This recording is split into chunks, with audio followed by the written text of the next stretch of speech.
Welcome to the State of the Game stream. This is the place where we talk about all of the news and events, and we've got quite a bit to talk about today. So the first thing we're talking about is the server downtime from earlier today. So this happened right around, we think about 7:30 this morning. People started experiencing issues getting in and out of the game. People started having issues zoning. Huge problem, pretty much a game stoppage issue. And Broadsword was quick to respond. They brought the entire game down and started working on it. Now, there's some hints, if you will, about what happened. They used some pretty specific language on the Herald, which is the Wayne server is back online after experiencing some hosting issues this morning. So what this tells me is that it had something to do with an Amazon EC2 instance, one of the many that I presume that they use. Could have had something to do with a SQL database issue on the back end. Something could have got corrupted. There's all sorts of things that can happen. I was in Discord in the middle of all of this, and people were asking, why are you not going to fix the social stuff, right? Please, will you fix that? Broadsword made a decision that the game stoppage issue was more important to fix. You know, at some point between now and midwinter, I would imagine that there's a patch that's imminent to try and rectify some of those things. So what are some of the bugs that we're currently experiencing in the game? If you've not seen this before, and for those who are on the podcast, I've currently got the Trello Bug Tracker up. You can access this from darkageofcamelot.com. You can access this from the official Discord. Probably the most pressing issue is the issue involving the social bug. And there's a bug where if you do a /social, you're not able to see your guildmates. That was not fixed this morning. They decided to prioritize the issues involving the game stoppage instead of spending more downtime to try and push that out. My guess would be that there will be another patch imminent here before the end of the year and probably before midwinter. I learned this morning that there's another bug that exists involving siege and catapults. Last night, I think it was, if you'd watched the stream, you'd noticed that there was an 8-man outside of, I think it was Alb Tower. We were up on the roof, and they set catapults, and they started firing catapults onto the roof. It interrupted us. Now, back in the patch notes, the intention of Broadsword was to prevent people from being interrupted, casters certainly on the roof and healers. They were still going to be able to take damage. You'd still be able to do damage to people on the roof, but you were not going to interrupt anybody. Unfortunately, that it turns out that there's a bug with that mechanic. I believe they are in fact trying to fix that. So I would encourage you to go through, if you think that you're experiencing some kind of bug, would encourage you to go through and check this page out. So let's go to some of the topics that folks wanted to discuss. The first one was a classic server. What does a classic server mean? I think it will mean different things to different people. So I'm curious to know in Twitch chat what you guys think of a classic server. My belief, I've talked about this on prior State of the Games, my belief is that the new server that they're going to introduce will be some kind of hybrid. It will not be a straight classic server. Again, I don't have any idea if this is, this is just my interpretation of what I've seen and the hints that have been dropped. But nobody knows for sure outside of Broadsword, and I do believe that they've got quite a few people working on this. I don't know if it'll be straight classic. At some point, John talked about on post count that it was going to be pre-TOA. This was several years ago. Those plans might have changed. But there's so many quality of life improvements that have happened since TOA. I can't help but think that there will be some mixture between the pre-TOA stuff and some current quality of life improvements. AKA Extraterrestrial says in chat, no TOA is my biggest thing for a classic server. What part of TOA was frustrating to you overall? What were the things that really drove you nuts about TOA? My memories of TOA and what I thought were the most difficult parts of TOA were just the grind, getting through, ML 1.1, ML 1.2, ML 1.3. We assume here for a second that this is going to be a fresh server. In fact, you're going to have to go ahead and level up a tune from level 1. We're presuming that Broadsword won't let you transfer your characters over. And so, yeah, time sync is a huge issue. I can't imagine that they will reintroduce some kind of grind like we're used to back in the pre-TOA days or the TOA days. I don't see how that's possible. Even the free shards have managed in one way or another, sans maybe one free shard, which is has fallen out of popularity where the grind was just so extensive that people just decided they didn't want to compete. AK Extraterrestrial also says, I dislike ML abilities. I don't find them dynamic or interesting. I find the fights to be more grindy and monotonous. The hallmark to me of videos of people fighting on classic servers or in the pre-TOA days is how all of the fight videos had to be sped up in order for them to look interesting. And still to this day, on some of the free shards that sort of mimic 1.165 or prior, how people who post videos tend to speed them up because it's unlike what we're used to today in terms of how fast the game moves. Forget grind, right? Grind is a huge thing. Everything just moves a little bit slower, you know? But TOA was unpopular for the grind. The ML abilities that's one thing for sure. Without MLs, it's very much, I agree, it's very much raw. Now, here's the other thing. There's a lot of other stuff just outside of MLs that has changed in the game. The amount of class balance and the changes that have happened to classes in the game since TOA. So even if you remove TOA entirely, remove artifacts, remove MLs, are you still going to implement, I think this is the question at least that I have, are you still going to implement some of the class balance changes that have occurred post-TOA? Anybody who played pre-TOA will remember that there was a lot of imbalance. And usually it was made up for by population. Xavriel says, classic equals crafting importance. Yes, crafting was extremely important back then. Crafting's still important today. It's just now usually one piece instead of an entire set. AK Extraterrestrial says, I absolutely want balance personally. I think we all want balance. So that to me is what a classic server is. It is to me, it's probably pre-TOA with a lot of quality of life improvements and a fix or some other way of dealing with the grind that occurs with these classic servers. Neomatrix says, I miss archers when they were actually archers. Yes, I get nostalgic when I get a random drop that I shouldn't get from a mob that contains a pack of arrows. I do miss those days. The amount of effort that archers had to go into just to walk out of the mile gate, just to go out, even or just to PvE really, anything. It required an amount of love for those classes that does not exist even by, I think, today's standards, the most diehard archers that play the game. I'm not saying that they don't appreciate or love the game or they're not good archers, but there was a dedication to the craft of playing archers that just doesn't exist because they've been modified, substantially modified. I wonder if a classic server means the absence of some classes is Beach Chicken 20. That is a great point. Or some race class combinations, certainly. There's a lot of variables here. I think we can all agree. A lot of variables about a classic server. But I think and again, I mentioned this in the last state of the game. If you haven't listened to it, I would encourage you to go back and watch it either on YouTube or download the podcast. I think it's episode 5 is the last one. Episode 6 was a bonus.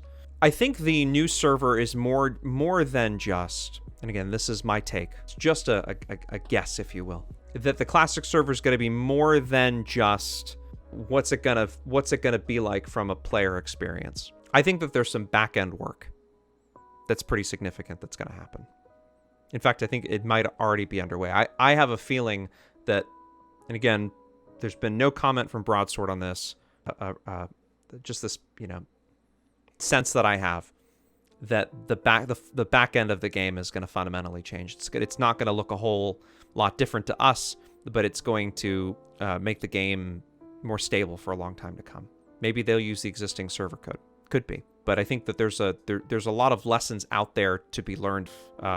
Like, for instance, Dawn of Light, right, which is the basis of most of these free shards. Dawn of Light is written in C#, and C# is way easier to work with. Don't know if they're rewriting that. It's a huge amount of work. I don't know. Beach Chicken says, I also wonder if some of those early lackluster class spec lines will make their return. I would hope not, but that would probably affect balance. Yeah, that's something to consider. How imbalanced the game was pre-TOA, depending on what patch we're talking about and what era. AKA Extraterrestrial says, for me, that's what the key is. I don't know that I want a nostalgia trip server. I want a quality of life server adjustment. I want server architecture fixes. The next topic on the list, the alternative rule set server. I think we can all agree that Broadsword has been, and I've mischaracterized unintentionally, this new server's being alternative rule set. Alternative rule set being like Geharis is right now or Mordred was back in the day. I don't know if that's just, maybe there's an error in terminology here. Maybe we're talking about the same thing, which is the classic server, or there is actually a genuine desire to have an alternative rule set server like a Mordred brought back. The issue with Mordred, and the reason why Mordred died, is because people left Mordred. Mordred just went away. It became a smaller and smaller population group because it became more and more difficult to compete as people progressed and as the skill of those players increased. I don't see a Mordred coming back. I came from Alb. I came from a role-playing server and played Mordred for a little while. I had 50s on a couple of different servers back and forth that are now they're scattered across different UAs now. So the next topic is locations that no one goes to that they could steal from and implement an area of sorts so people don't have to do drafts. So, an arena. So the idea of an arena is a great one. What I said last week, I still feel this way, that if there is a place for competitive players to draft, aka duel, because that's really what I think it should be. It shouldn't be a place where you're able to earn realm points. You should go in there as is and come out as is. The folks that want to play DAoC competitively have accounts on UAin.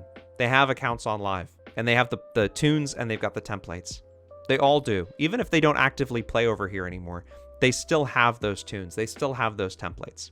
So creating an arena area that is strictly for these competitive fights to occur, where there is no reward given, to me would solve the problem. Because the issue right now is really not like finding a dedicated area for them. Draft fights have existed in this game for a very long time. I mean, maybe I don't remember them. I started playing this game when I was 14, so I don't quite remember that competitive level of player when I was that young playing this game. But certainly in the last 15 years, there has been, that I'm aware of, there's been this community of players that started on IRC that have played. And those folks would come back in an instant. But those draft fights have happened for a long time. This is not a new thing that we have to contend with on UAin. This is not new. But the problem is new, which is that the population decline, the attrition of players on Live, has meant that they're essentially fresh meat. These players that are going out, these competitive groups that are going out and trying to 8v8 in a particular area and want to stream it, because why not? They're getting rolled by Zergs, by other 8-mans. It's not Broadsword's responsibility to give these folks their own space. This is clearly an open RVR zone where Broadsword does little to intervene, if anything. They've built the zone. Whatever happens, happens. The community deals with it as the community wants to deal with it. Now that there's been some population decline over the years, I think it's important that those folks have a spot. If they don't, if you disagree with me because you think that these competitive 8-mans are not good for the game, and you're entitled to your opinion on that, if you think that that's the reason why they shouldn't have their own zone, the issue is that those competitive players are going to go somewhere else. They already have gone somewhere else. It's too late to try and, play that card that they don't belong. They're ruining the game. The more players, the better. If you are a fan of Zergs and hate 8-mans, if you're a fan of 8-mans and hate Zergs, every single person, every single warm body that plays this game is important, regardless of playstyle in one shape or in one form or another, because they all eventually interact with one another over the course of time. Gear Bunny Classic says they could move into the Labyrinth. They could, but that doesn't solve the problem, because if these competitive groups decide that draft fights are going to be in Labyrinth, these groups are going to go after them in Labby. That's just the way it is. They're not going to be able to get away from the issue. That's my fear. Remember Team Wizzy? I do actually remember Team Wizzy. Beach Chicken says an arena could reward arena points that don't translate to RVR areas. They could reward arena titles, vanity currency. Phenomenal idea. Yes, absolutely. Some other kind of alternative reward for being in there, but not realm points. The last thing we want to do, I think the community wants to see happen, would be these competitive 8-mans to go into their own area and not to never have to contribute to the rest of the game as a whole. Interruptions, that's really the issue. That's really it. They do not want to be interrupted. Because otherwise, here's the thing. For years, they've had to deal with interruptions to a lesser extent. Now they have to deal with them more. The pressing issue is that they've got other places to go, which they did not before. If there was no other place for these competitive groups to go, or these people that want to draft to go, it would still be really frustrating, and I would feel for them, but it would be a different issue. The problem right now is that they have alternatives, and they're going to these alternatives, and we should be doing everything that we can to try and keep them on UA. So that's what I have to say about arenas. Yes, I think it's an important thing. I think it should happen. I think there should be arenas. I think there's a slew of examples out there on how to do it right. But I do not think that they should be rewarded the same way that players do out in frontiers that are fighting. Realm point disparity from caster versus melee. There's the way in which realm points are handed out right now. I don't want to say it's broken, but it's broken. There's so much that goes into calculating how much somebody earns. And I think over the course of time, there's been small tweaks and changes, maybe some larger tweaks and changes. There's been bonuses upon bonuses added. And it's kind of masked the problem. And I'm not blaming anybody for this. I think there's an opportunity here to just say, okay, stop, let's revisit it, right? I'm not blaming anybody at Broadsword. I'm not blaming anybody at Mythic for this. It's just happened. And now there's an opportunity, I think, to fix it. Yeah, there's a huge realm point disparity between different classes, different play styles. Soloers, can make a ton of RPs if they're left and the fight that, they're not interfered with. If they've got the pots up, they can make a ton of RPs. The problem is that there's not a lot to kill as a soloer because of the population, the attrition in population. So now we've got soloers making tons of RPs, except they don't have anybody to kill to make the RPs. So you see where I'm getting at. Soloers need some love. There's a huge issue in my mind right now with the way people can Zerg surf and not be in a group, but get involved in large-scale fights and earn a massive amount of RPs compared to people in the Zerg or the battle group. With, in certain cases, little risk. The argument I think that you would hear, I don't know for sure, but I think the argument that you would hear is that people who Zerg surf tend to put themselves at risk because they don't have heals or they don't have some kind of support or that other set of group mates there to help carry them. That's not always the case. And I don't want to single out any particular class, but Mentalists are a huge example of this. Certain Mentalists that have been able to make more RPs than just about anybody else in the game. Just Zerg surfing and by AE dotting everything because of the way RPs are handed out. I just think it all needs to be looked at. Yeah, there's casters and versus melee. Casters can earn RPs at a faster rate and can earn more. It all needs to be looked at. I don't think there's any easy way of spelling that out.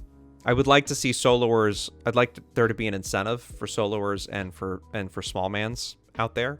I do not think that we need to have incentives for 8-mans and Zergs.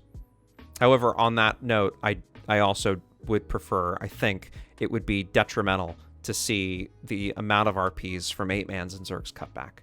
It all has to be looked at. Xavriel says bring back Doppel spawn points. Doppels are a stopgap. They're not meant for you. If Broadsword intended for you to go PvE your way through realm points, they would just change all of the classic parts to handing out realm points, right?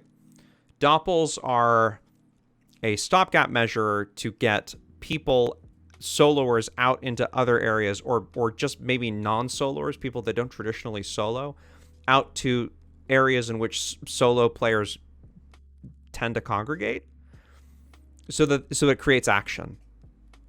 Or maybe not soloers, could be small mans too. But that's why the Doppels are there. The action I think some solars would say that they didn't actually, they hated the uptick in the traffic that passed through these areas. And then some of them would tell you that it was a good thing, depending on who you asked.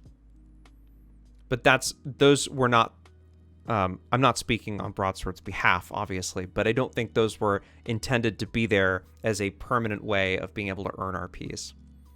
And that's why the spawns have been changed, the spawn rate has been changed, and the amount of RPs that they reward has been changed over the course of time. That's why.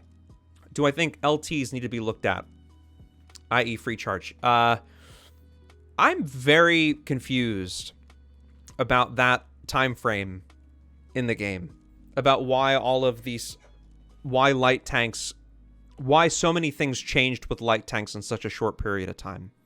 Why were stances and things like free charge, why were those changes made? What was the intent of those changes? They ended up taking away stances. They ended up changing quite a bit. That's okay. They tried something. It's not a criticism to Broadsword, but I'm curious to know why that happened. Free charge, I think there's a lot of stuff that tanks need to be looked at across the board. Light tanks especially. Heavy tanks are the only thing I think heavy tanks that needs to change right now on heavy tanks, other than maybe giving Armsman crossbow back. Just kidding. Would be climbing spikes. But light tanks, I hate to say this because I love playing my champ. Champs are amazing, but I think champs need to be looked at. Mercs need love. They need something fresh. I think there might be 2 or 3 mercs in the game right now. They just need something fresh. I think light tanks need to be looked at, and I'm mid too. I think light tanks need to be looked at. I don't know if free charge is the way to go. I've had this conversation numerous times on the channel talking about CC and how much CC there is in the game, and then how many ways there are that exist in the game to defeat CC. There's just too much of it going on. And if I was looking at doing a revamp, I would probably, if it was me, it's not, right? But I would want to look at things like charge and things like warps and how much CC is in the game and how long the CC lasts. Disease. That's what Xavriel says. So there are a couple questions about log parsers. There is nothing illegal about parsing logs. That's why it exists. Way back in the day, you could in fact parse logs in real time. You cannot anymore. I see why that is the case. I can now understand, after spending so much time dealing with log parsing and really getting into the nitty-gritty of pulling data out of the game, I can understand why Mythic at the time decided that real-time log parsing was a bad idea, and I don't think that should change. But log parsers are great, and they exist in Mojo. There's a great log parsing tool that exists for like big raids where there's like a lottery system, right? So is it Serenities? There's a whole bunch of great tools for log parsing. I'd love to see more tools built. It's not something that I can focus on, and that's kind of what the question is here, because I'm on to other things. But the question is there a way to create a log parser for threat and PvE? This could help the dragons or high mobs in epic encounters for healers, DPS, etc. There's never going to be a utility that parses logs in real time fast enough to make any meaningful change. Maybe you could pull data out about how much damage they do. So if we were to rephrase that question then, is there a way to create a log parser for aggro in PvE? No, there is not. The way I'm going to go back to Dawn of Light, because I think that's a good reference point for the way in which these folks pulled, and they did it illegally, right? They did it against the TOS, and I would like upfront tell you not to do this. Do not do this, because in fact you will get caught and you will get banned. The way DOL went about finding out where all of these mobs were and creating a database, the people who have created these databases, used packet sniffing. It's in fact the way Radar worked. Radar worked by sniffing packets. You cannot. So first off, that, just again, to clarify, that's illegal. Don't do it. You will get caught. Broadsword, the client has detection methods built in. It's very dumb, and it's against the rules. Do not do it. But there's no real way to do that with log parsing. Log parsing is, the only thing you can get out of logs is what is in chat window or what your character interacts with. So a matter of clicking targets, right? You could, like, I guess you could run around and tab target a whole bunch of things. You could tab target and then do /lock, I guess, but you're still not, there's no way to build like a threat map for PvE zones. In reality, those have to be built manually. They have to be built by hand. Is there a way to create a log parser that can show you merchant sales in the market, previous sales, etc., similar to the way WoW had years ago? There's no way, because they don't delve. So a log parser would not work in that way. Log parsers, again, only work if it requires player interaction, unless it's you're just swinging your weapon, for instance, or your region chat, some sort of chat's going on in the background. It requires some sort of player interaction to create text that you can then parse. So you would have to find a way to delve that information. You could delve it, I suppose, but you'd have to be able to delve it first. The next question is, I'd like to get the quest chain Dragons, Myths, and Legends on my Other Realms characters. Is this line active, or has it been 99? Question is the quest chain Dragon, Myths, and Legends. I'm not familiar with that quest line, and maybe chat can help me out with that. Maybe I should be. IS Tech Geek in chat says, in reality, you can run a script that snoops the outgoing and incoming packets and then have it translated to a text. But that is packet sniffing, and that is against the TOS, and you should not do it. Would you be willing to suggest a unique vault for storing artifacts to Broadsword? I have several characters that have almost all of their personal bank space with vaults. That would be a huge favor for them to accommodate. The sub-players that have been years... So... the way in which to store artifacts is to just get rid of them and then just go get them later when you need them. You go back to TOA and you can pick them back up again, right? I think, as far as I know, you can delete all. I think you can delete any artifact in the game, right? But if you get rid of them, you have to re-level them. Is that true? I thought you got them. Maybe you do have to re-level them. And this is my lack of knowledge about TOA and how long it's been. Then you must re-level the items. Well, okay. And IS Tech Geek says, I thought they were instant 10. It looks like there's some questions there. I thought they were instant 10 as well, but maybe not. Maybe you have to go re-level them. Is it possible to have a BG parser program so as the lead you can set a radius amount and then know how many people there are accurately in your BG and with you, as opposed to your current BG that says you're 64 in but only 2 to 3 groups? No, there's no way of doing that, unfortunately. Because again, you'd have to click on every individual player, and then you'd have to shut off the logging in the game, and then there'd have to be some sort of, but you'd have to click every single person around you. There's no way of doing that. Population bonuses. With the population shrinking, it's not, and by the way, if you're watching this and you're wondering if you should resub, you should absolutely resub. There's a ton of action in the game. If you don't think if you don't believe me, go back and watch any of my streams. It'll tell you that there's a lot of, especially during US prime time and EU prime time, there's a lot of action. Some of it's better than others, but there's quite a bit still going on. But with the population not being what it was 5 years ago, having numbers is even more important. There's been a consolidation of players, and these Zergs form in ways that there used to be a lot of 8-mans out and maybe a Zerg or two. There's now usually one big Zerg and a couple of 8-mans per realm, and even on Alb, that's not happening anymore. I would like a way of being able to determine how many people are actually with me. I think the solution really is to remove any idea out of the game entirely about how many the other realm has. Like, I think probably the right approach is to say, get rid of like cups and hammers and trees are fine, right? Like, that's helpful. It's helpful to provide or for people to know what kind of action there is, but remove population bonuses from being displayed in the game. And the idea of like knowing how many people you've got with you, like maybe that you can't solve the BG count issue, but my point is that as population continues to shrink over the course of time, there needs to be better ways of managing the people that you have in your BG, or actually having an accurate count. I think the idea of giving people all of this information up front about how many folks are on the other realm is actually detrimental. Like, I think it's a bad thing that should not. As I've said in prior State of the Games, Broadsword, I think, did the right thing by implementing population bonuses when they did. It was the right time to do it. It was the right intention, just like the casual group finder. It was a good idea, a good concept. I'm willing to wager that only 1 or 2 groups currently even look at that to determine where they're going to log in. And it's usually the competitive 8-mans. And then they're not even paying attention to it all the time.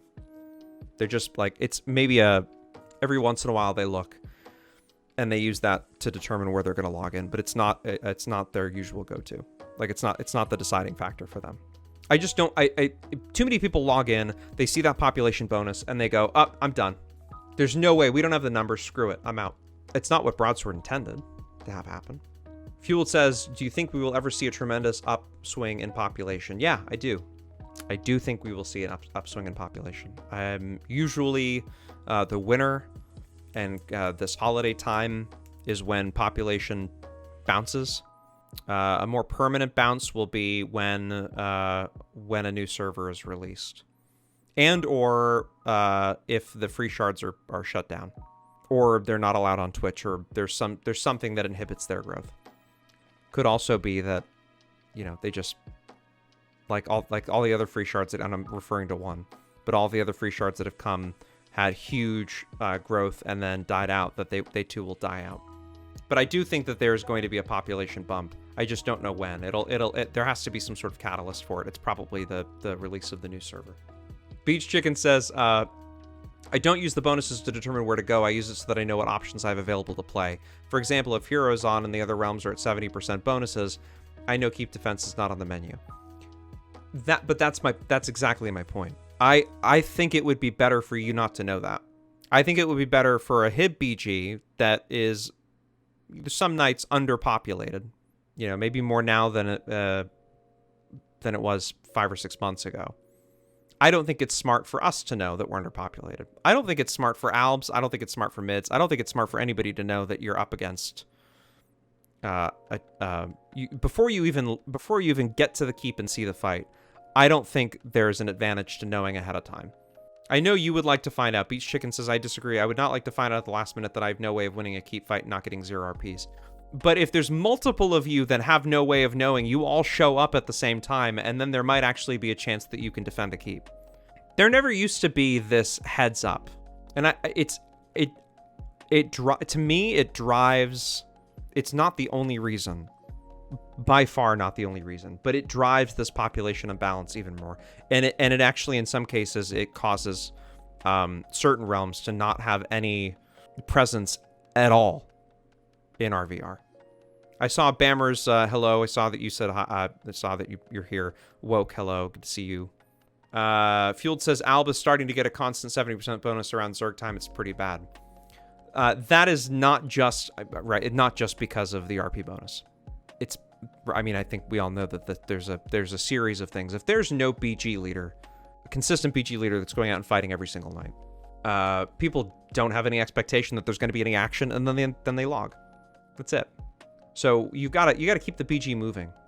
It's the other way attrition happens, is when you don't do anything.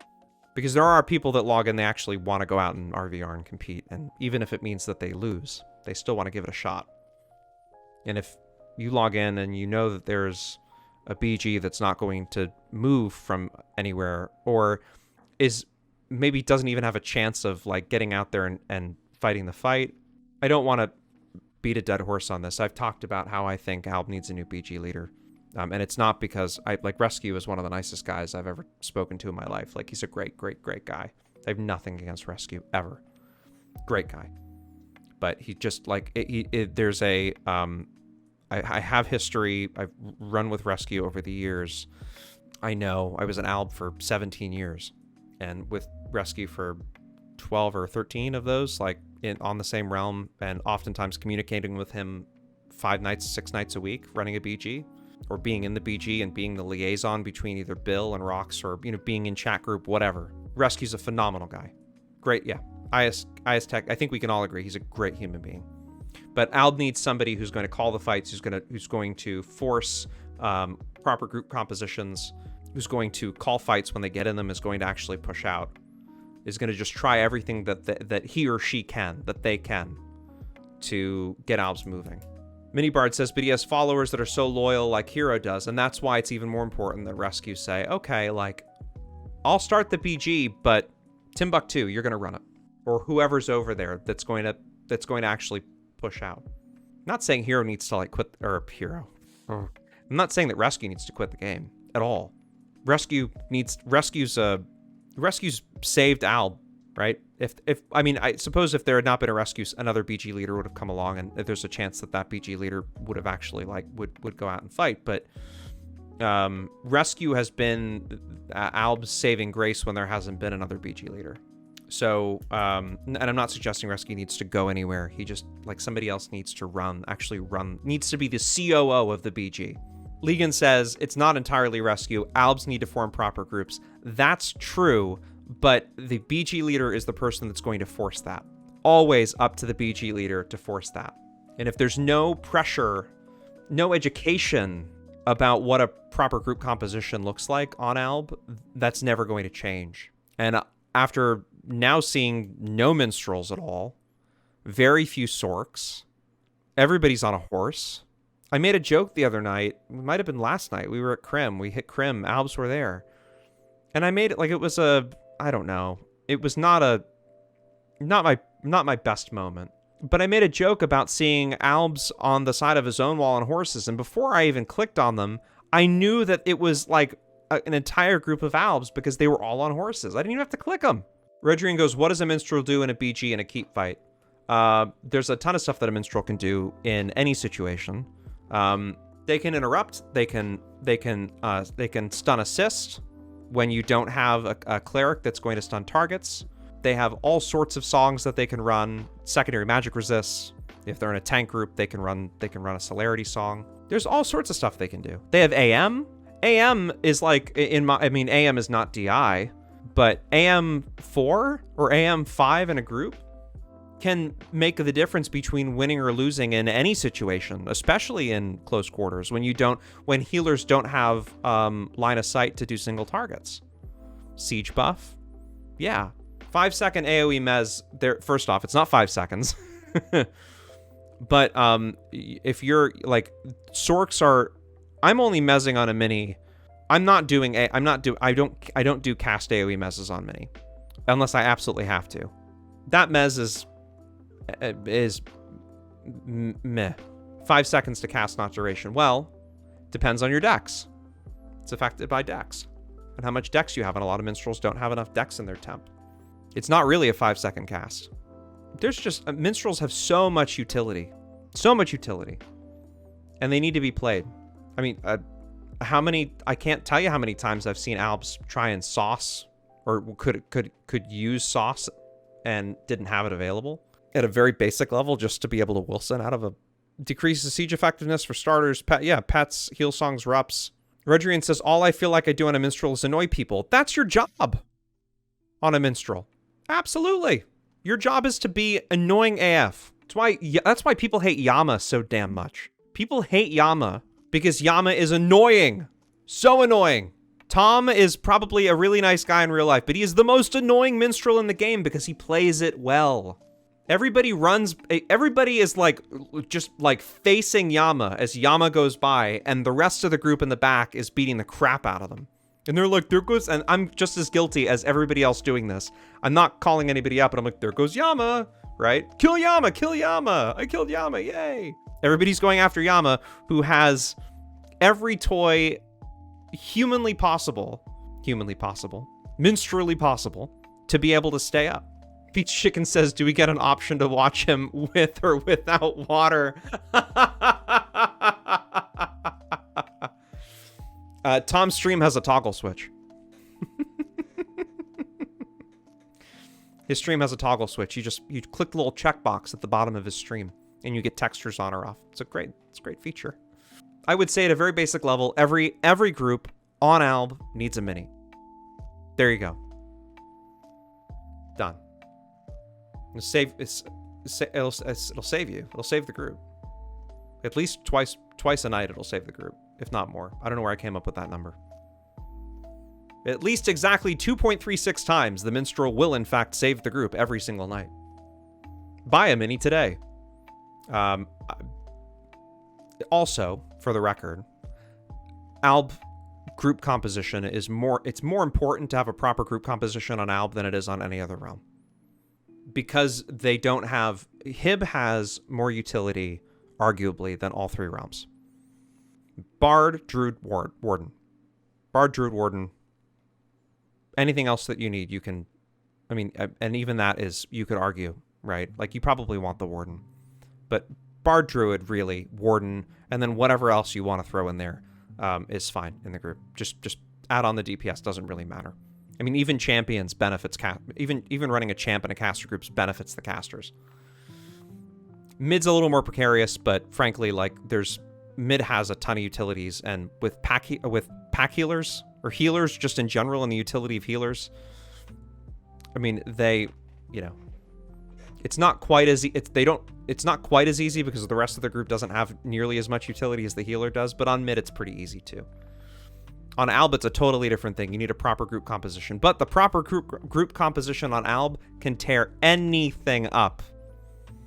If you get equally skilled players on all three realms, and all of them have proper group composition, Alb takes it at the end of the night. That's just my opinion, but that's the thing. That's the thing that bugs me so much about watching Alb. I'm getting totally off topic here. But a well-played Alb group will rip. Rip. Beach Chicken says, and what is the proper group composition for an Alb? It depends on what you're trying to accomplish. Right? I mean, the body train is deadly. Cabs, Sorks, Cleric, Friar, and a mini. 8 smite clerics. Yes. What is the proper support core composition for an Alb? Well, it depends, really. So a minstrel, probably a cleric, although you, at a very basic level, you need a minstrel friar if you're doing an assist train, right? But I mean, it really depends. I'd say if you're really looking right now, actually, it's even easier on Alb than it used to be, because Broadsword gave what extended, I think the term is extended an olive branch to Alb by giving 50% heat debuff to Earth Wizards. Bammer says, best comp in the game is Cleric, Friar, Necro, Arm, Pal, Sork, Thug, Mini Cat. Yeah, absolutely. Absolutely. Oh, and I completely forgot about Thurgis, yeah. Well, and so Bammers and Woke just laid out at the same time the exact same group composition, and it is, in fact, the most amazing group composition in the game. You do. I mean, if you're listening to this podcast and you're wondering how to form a proper Alb group, Bammers and Woke have a great template.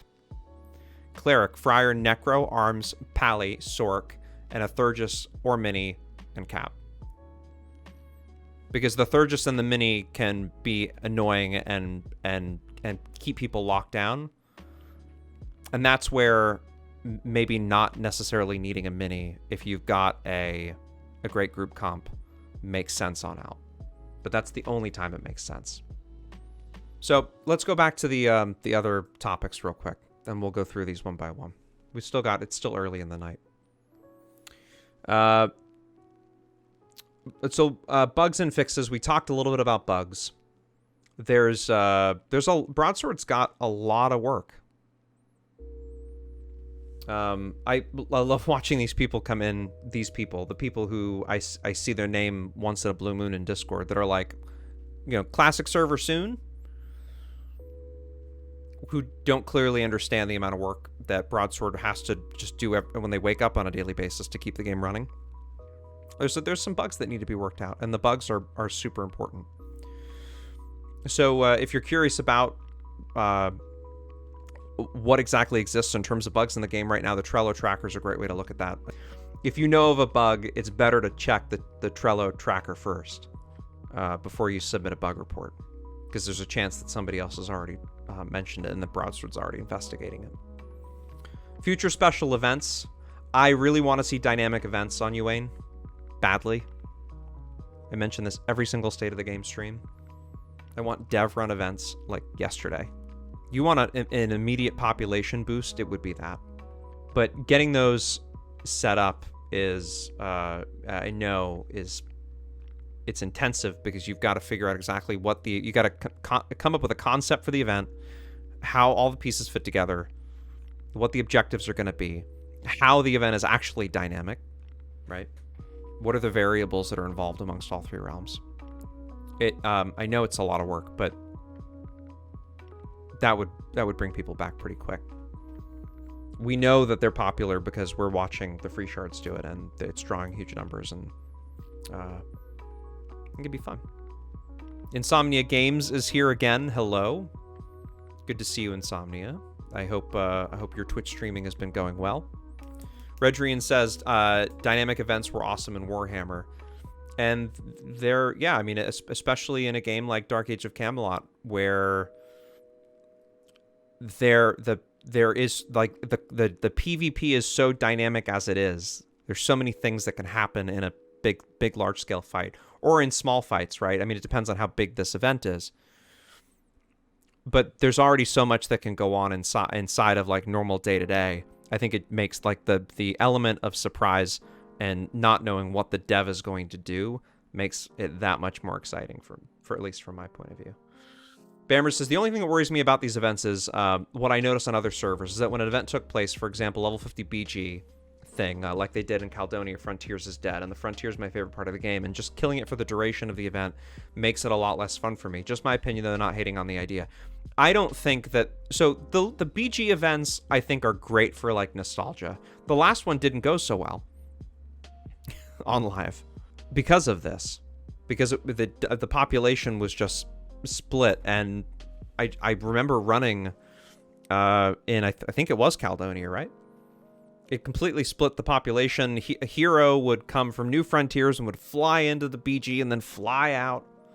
Couldn't go near the Alb portal keep because of the amount of traps. And then a certain Zerg decided that they were going to break the rules and catapult the portal keep to prevent Albs from even logging in or even porting in. Yeah, so those kinds of events are for nostalgia. They're great. That's maybe I should be a little bit more clear. That's not what I'm referring to when I'm saying dynamic events. I think they have to exist in the place where the population is. So where's the population? It's in New Frontiers, right? So I'm saying create some dynamic objectives. And they're not just like, take this keep and it unlocks this keep and kill this mob and then this happens. That's not what I'm talking about. That's questing.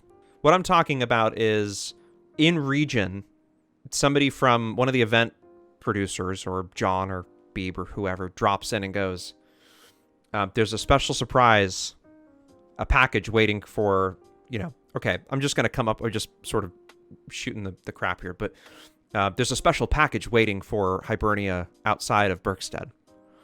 Please retrieve that package and bring it to some NPC at Sursbrook for further instructions. And then all of a sudden, you get to Berk, and it's not just a package, but the other realm got the same spam. They're there. They're in place. There's maybe some mobs that have been spawned that are like crazy levels that are doing all sorts of really interesting, like Jack Frost level kinds of stuff in terms of damage. You got to make it so that even the competitive 8-mans like the Zoo Crew does not have any idea what's going to happen and has no idea how to beat it. The Jack Frost and the Hallowed events and all of those, they weren't really dynamic, but those very intense instances took all of those groups learning how to do it. It took everybody in the game learning how to do the instance. I remember when the Hallowed instance first came out, it was like it trying to pull teeth, trying to get someone that did the instance who knew how to do it to come with you to tell you how to do the instance. Or you had to go and die a whole bunch before you figured it out. That's the kind of thing where it doesn't benefit anybody. It is just like all out guessing game. So they bring the package, they pick up the package, they bring it to Sirs, right? Or they bring it back to Naget or whatever. They bring it to the Hib Maze, and then something else happens, and then there's just like And this can go on for hours and hours and hours. And in some way, it can kind of repeat itself. But every time you go and do this objective, something about it changes. And I don't think there has to be any rhyme or reason to it. I mean, I think it would be awesome to do something like that, and for the devs to screw up and completely like make the encounter so incredibly OP that just like everybody just like dies all at the same time. Or there's a chance that if somebody like runs into a particular area of New Frontiers, right? There's like a you know, call it like Team Wizzy makes their return or something. But it's not actually Team Wizzy. It's just like there's these bombs that have been strategically placed around New Frontiers. And you cannot find them, like you can't use an ability to pop them. I just think that would be so much fun. That's the kind of thing I'm thinking of. I could come up with those for days. I played Arma 3 for a while. I've talked about this on stream before. The Zeus add-on to Arma 3. I used to love running Zeus events on Arma 3 servers. It's about the only other PC game I've played a few PC games, but that's like really the only other game that I've played extensively. And I loved being Zeus and coming up with building missions, spending like 4 hours building missions, and then dropping things in as the missions were underway and throwing curveballs at people left and right. That's the kind of thing I want to see. But to Bammer's point, I got off track. To Bammer's point, it needs to happen in New Frontiers. And frankly, I think you can build components of this that that appeal to every playstyle.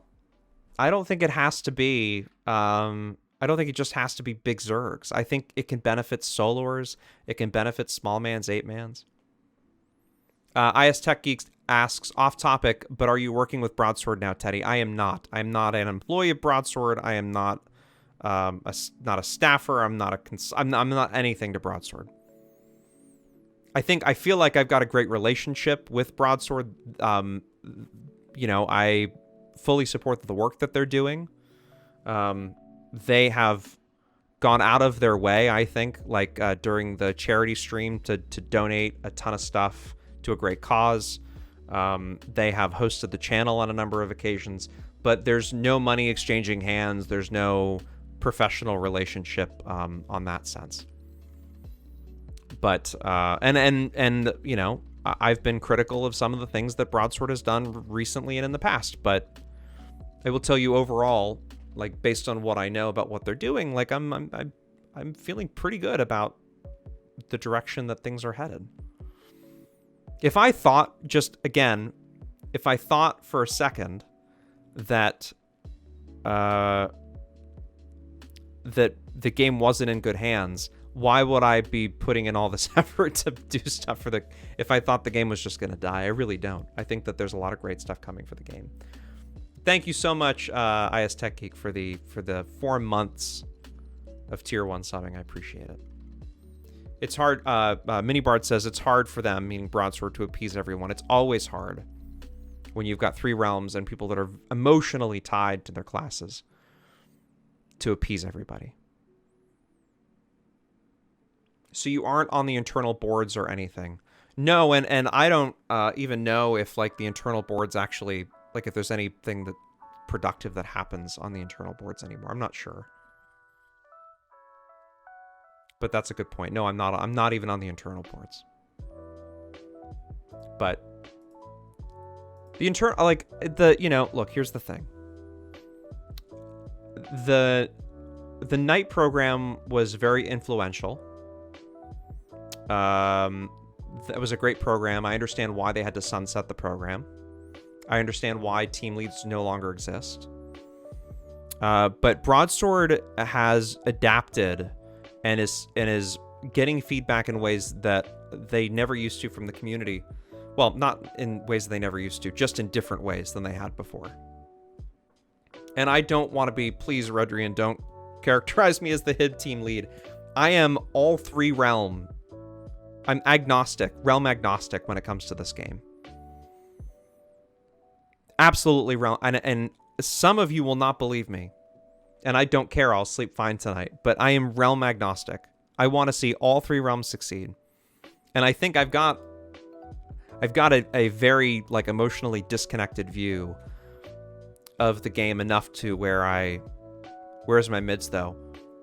I don't have a rank 12 mid, but I think I've got rank 10 and 11 mids. The Scald over there. I mean, I've got a ton of mids. I haven't played them in a long time, or I occasionally drop in and play them. I spent some time on mid. I spent time on Hib before I moved to Hib, and I'm now spending more time back on Alb. I like. In fact, you're gonna see me play on Alb a lot more than you have in the past. A lot more. I've had a lot of fun running competitively in smaller, like in duos and like soloing, duoing, 8-manning. I have had more fun, I think, playing Alb classes. The only exception to that is running with my guild group on Hib, you mad bro, and going out an 8-manning when we get a night to go out an 8-man, which doesn't happen often, but that I find that to be a lot of fun too. More of Alb. Yeah, you did hear that right, Legan. Legan asked, did I hear that right? More of Alb? Yes. I'll be streaming a lot. Well, I'll be streaming a lot more of Alb, but I'm on Alb a lot more. Anyway. I was out on Teddy soloing today for a little while. Didn't stream it. I was just out soloing. Well, I wasn't for long. I think I ran for like 45 minutes or an hour, but I ran into a couple of people. I think I wiped twice. I killed 4 or 5. It was fun. I had a good time. Kept having bugged issues with pets, but that might actually be on the list of things to talk about. Realm population, morale, and player treatment. So let's talk about realm population and morale and player treatment. By the way, if you submit topics for the stream, for the state of the game or for the podcast, give me a little more. I'm not criticizing you. Just give me a little more context. Yeah, it's I figured they meant morale. By the way, there's some of these I wrote. In-game downtime due to hosting issues, RP bonuses. These are the 2 I wrote. The rest are from people that submitted things. Just for the record. This is, yeah. But there are morale issues in realms that don't have a ton of activity. Although, I think mid somehow seemed to dodge the bullet on this. Like, between the Zyreman, and I'm actually going to say this, and it might make Legan happy, but like post-Zyreman, pre-Legan era.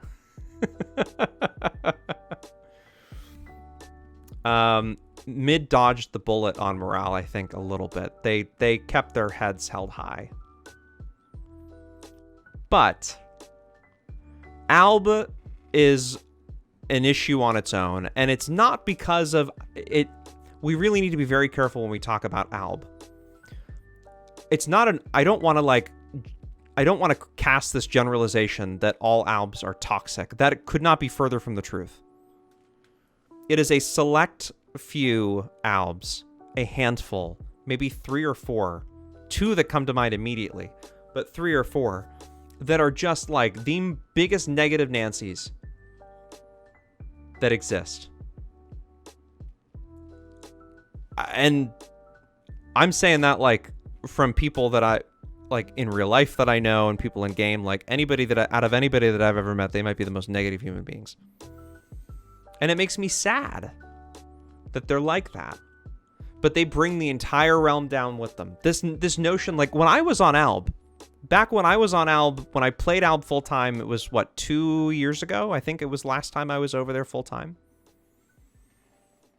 That was about the time that I started hearing in Region and in Advice, drop claim on the keeps before hero takes it because he won't make any RPs.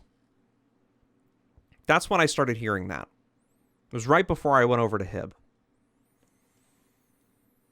Okay, Zavriel posted this.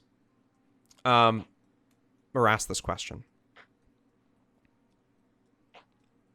There has been this shift in morale on Alb in response to two things that are, I think, independent of one another. One is that there has not been a BG leader on Alb during EU Prime, which has ultimately affected US Prime, because there is a domino effect with that. But also because of there not being a BG leader, not having anybody to fight, and then Hero not actually having anybody to fight in the game, and Hero going in PvE and keeps. Because it's in his view, and I disagree with this, but it's in his view he's trying to draw action or create action by doing that. That's why Alb is in the predicament it's in. That's all. That's really all it is. If Alb had a BG leader that went out 5-6 nights a week, 6 nights a week is really what you need, or have some alternates that can help you out, right? Some fill-ins. But if Alb had a BG 5 or 6 nights a week, this would be a totally different. We wouldn't even be having this conversation. Now they do have probably saying Ramek. They do have a BG. It was 6-7 nights a week, or 5-6 nights a week up until recently. They did. What are you talking about? Of course they had a BG. The BG has to accomplish something for it to be a B, or has to try. And that is not always up to the players. In fact, oftentimes it's not up to the players. It's up to the person that leads. If you watch my streams, and this is no criticism of people that lead BGs, but if you watch my streams, you will notice that on Hib, it's exactly the same thing. There are some BG leaders that would much prefer to sit in towers all night.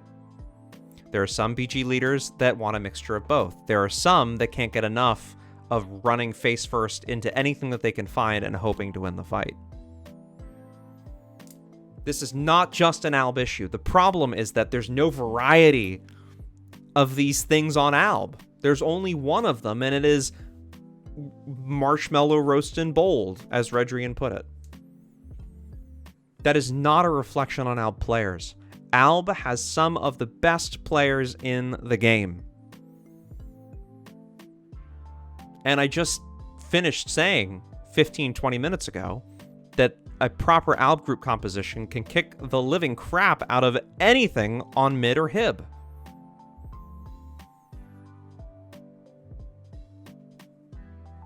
I think last week I talked a little bit about the responsibilities of BG leaders. And this was in response to Hero, the comment I made about Hero. There is a line that you have to walk and navigate being a BG leader. You have to do really what's right for the BG. Then at some point you have to do what makes it fun for you. And then last but probably not least, you have to do what's right for the game. If you are not, it's a trifecta, really. If you're not thinking about all of those things at the same time, you're a bad BG leader. Bad BG leader. You have to think about what your BG wants, what the people in your BG want to do and want to accomplish. You have to be willing to do it. You have to find it fun and exciting in some way, shape, or form. And then you have to think about how it affects the game. So, I digress. But if Alb had a different BG leader, or not a different BG leader, but somebody to call the fights, would be a different story. Somebody to say, okay, it's your turn now, push out. Your turn, or sorry, I'm handing the BG control over to X person, and that person runs the BG. It can still be under Rescue's name. Rescue can still form it. Rescue can still be the the person that organizes the whole thing. But there has to be somebody else tactically. Legan says, I partially disagree. I think I know what you're going to say. But you should type it anyway. And I'll try and beat you to the punch. Legan says, I partially disagree. I'm willing to bet that Legan disagrees that it doesn't always have to be good for the game. It doesn't always have to be good for the game, because ultimately, maybe Legan would say, what benefits mid ultimately benefits the game, and you shouldn't always think about what benefits the other realms, which is another valid point of what, and maybe I'm wrong. Maybe Legan is thinking something else. I'm waiting for him to follow up in chat. Redrian says, players in the BG also influence a BG leader. They can encourage bad actions. They can stunt the growth of a BG leader. Yeah, absolutely. Which I think it's even more crucial that a BG leader has experience running in 8-mans, running in small mans, running even 16 slots, running push-pull fights, has like some sort of competitive experience. Because at that point, they know when it's BS and when it's not. Beach Chicken says, what would you do, asking this question of me, Beach Chicken asks, well, what would you do differently, Ramek, from Rescue? And I mean, without the crutch of having 8-mans to help prop you up. So let me, if I was the BG leader in Alp, here's what I would do. I would start the night at a regular time every single night. I would have a schedule, and I would open the BG up on time every night. As the groups form, I would, and I'm just going to pause chat real quick so we can go back to what Legan said. I would want to know who my regular group leaders were. And over the course of a week or two, I would want to make sure that those group leaders had people in the group that were regular for them, that were in voice comms, that they knew and at least started to build some level of trust. I would want to make sure that those group leaders understood the expectations of what the group compositions would look like. Now, you can't always get perfect on that with BGs. Sometimes you have to, like, I can't always go to the BG and say, stop, this group change. But with Alb, it's kind of a blank slate at this point, and like, this is a great opportunity to reset. Then I would spend at least a couple of nights not going out into New Frontiers, but going into a corner of New Frontiers quietly and practicing things like warp drops, practicing assists, talking about abilities of classes, because there are a lot of people who know their classes and know Alb really well, and there are some that have never actually been tested or pushed to play or based on their performance. So just do a very brief refresh. And then I would go out and I would say, look, here's what's going to happen over the next 2 or 3 weeks. We are going to go out and fight every single fight. If that means that your IRS drops, or you rack up a lot of deaths, or you go through a lot of supremacy pots, or draughts of restoration, or whatever, so be it. You're going to die a lot over the next couple weeks. But by dying, you're going to learn. We're all going to learn together how to play together. And then I would go, and I would hit every single fight I possibly could. I would play a lot less carefully than I do on Hib. I would go absolutely wild. I would push Alb to the brink. I would absolutely drive that BG every single night into every corner of the realm I possibly could, even if it meant that they were outnumbered. Because the more I always think about BG leading kind of like tracking your steps, right? You got a little like a DAoC Fitbit, and the more you run around and the more like activity you have. Wouldn't it be nice if you like burned weight by running in the game, by the way? Because I could just, like beer weight wouldn't be an issue. Anyway, I digress. The more steps that you make in that game, And I don't just mean like physical, like steps in the game, like walking or running, but I mean the more deaths and the more fights that you get into and the more situations you get into and the more times you fail, the better you become. Redrian says, Ramek is saying this to give our piece to the other realms. He says he's joking, of course. I know you're joking. Yeah, there's definitely going to be a process of feeding the realms. That's just how it works. When you are soloing and you're a terrible soloer, when you're running a small man for the first time, a competitive 8, you suck in the beginning. Even really good 8-mans, really good players, scramble them all up, put them in groups where nobody knows each other and run them out. They're going to die a whole bunch. Even the best players in the game, even the best competitive 8-mans in the game, if you take them and you scramble them and put them in different groups, and people that they're not used to, they are going to die. You've got to play with people regularly and you've got to trust them. I trust my guildmates in You Mad Bro on Hib. I know what Dance is going to do. I know what Inqui's going to do. I know what Frosh is going to do. I generally speaking know that Treasonous, aka Wicked, is probably going to get popped by a stealther at least once or twice. Because he's going to be away from the group. But I know what God's Demon's going to do. I know what all of these folks are going to do. Lurie, Vioen, I don't want to leave anybody out, but I've been running with them for years and years and years and years and years, so I know what they're going to do. And that's, every BG needs that.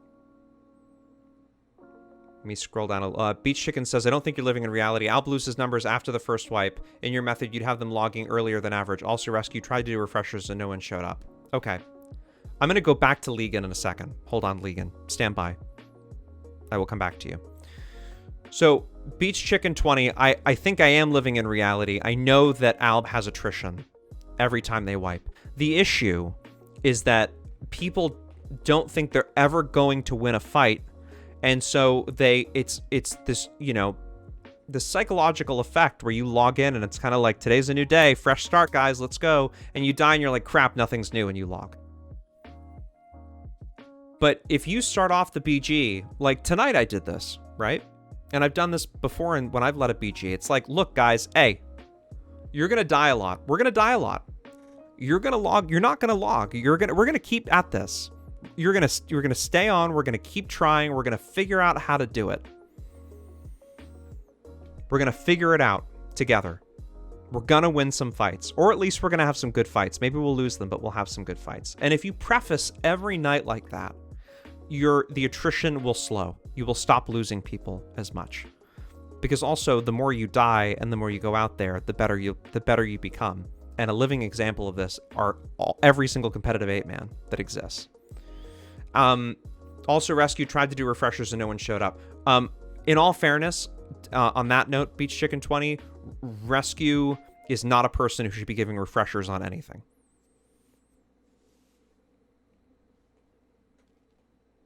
That is like, I don't mean to sound condescending, but Rescue, I think it's been a couple of years since I've seen Rescue run in an 8-man. I think it's been a while since I've seen Rescue. In fact, I've been in Rescue's vent a lot over the years. I was recently a while ago when I was on Alb too. There is no calling of the fight. There is no direction. There's no strategy. It's just not something that he does. He's not a bad person. Rescue's a great guy. I'm really trying not to attack Rescue here. But he doesn't call the fight.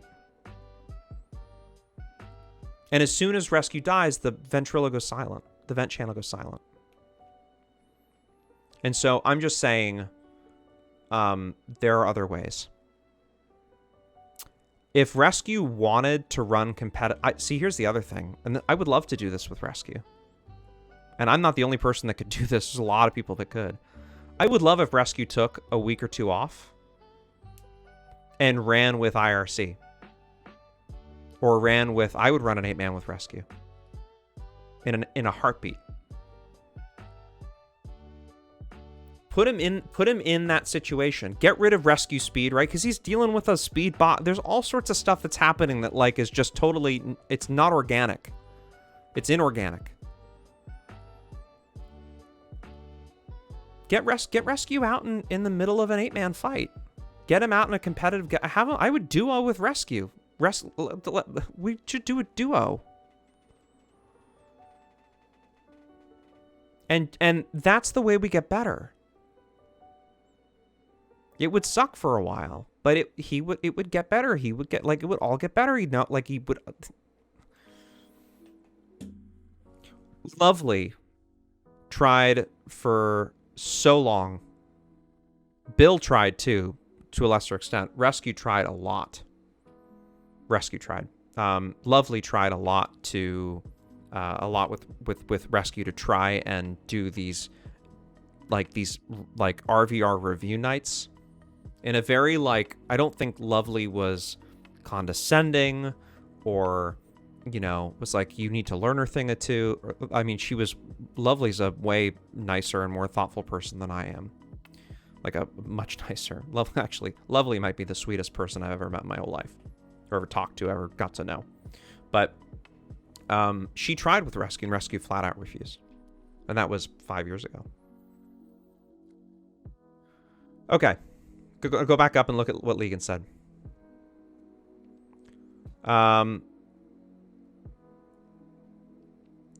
Legan says, we've seen the Albs go as far as Alb Y and set traps. They're always casters with no support classes. They are not making groups that benefit the BG, and I do not believe that it's the BG leader's responsibility. I don't do that on mid. This is what Legan's saying. I ask what we have in the BG, and I base the night off of that. But, and this happens all the time, we will engage Albs, and they would just implode. Nothing against those who play Alb, but there's really a lack of group makeup from what I've seen. I hit their massive traps, and they would kill a lot of us, but after that, it's over. And when Nate was there, they brought tanks and were assisting, and I believe they have better groups made. So, but Legan, and you're kind of proving my point. When Nate was there, they brought tanks. Nate, at one point, was leading the BG, or was at least calling the fights. There was some demand that Nate, and I'm not a Nate Bruner fan, but Nate demanded that there were certain group compositions that showed up. And then he called the fight. It is not the BG leader's responsibility on any normal night to dictate what the BG composition is and the groups within it. It is not the BG leader's responsibility. But on a realm that never forms proper groups, it is the BG leader's responsibility, because it's an opportunity to reset and say, hey, let's approach this in a different way. Running a bunch of ice wizards isn't going to accomplish anything because you don't have speed, you don't have heals. Frankly, like an ice train. Why would you run, like, the only Coltrane is John Coltrane, right? Like, there's no other kind of Coltrane that exists. Not in DAoC, not anywhere. John Coltrane or no Coltrane. You want to run a fire? You want to run a fire group, fire wizzy group? Fine. With a debuffer, fine. Works for me. Get proper support with it. You want to run a body train? Fine by me. You want to run a tank train? Fine. Brute had a phenomenal tank train. I still don't understand why he had me stun his targets before he went on him. Oh, maybe because he was polearm. He was like 50 pole or something. I don't know. Anyway, like I would always stun Brute's targets when I was on Brute's tank assist train with him. But the point is that it is the Alb's BG. It is the Alb's, whoever is leading the Alb BG, it is their responsibility right now to make sure that they form proper groups. That's it. Any other normal night, completely agree, not a BG leader's responsibility. It's different on Alb right now. It is completely different on Alb right now. Legan also said, when I started leading BG on mid, I had 40 maybe, and Alb and him had the bigger BGs. I told everybody that night, okay, we're going to roam and pick and choose the fights.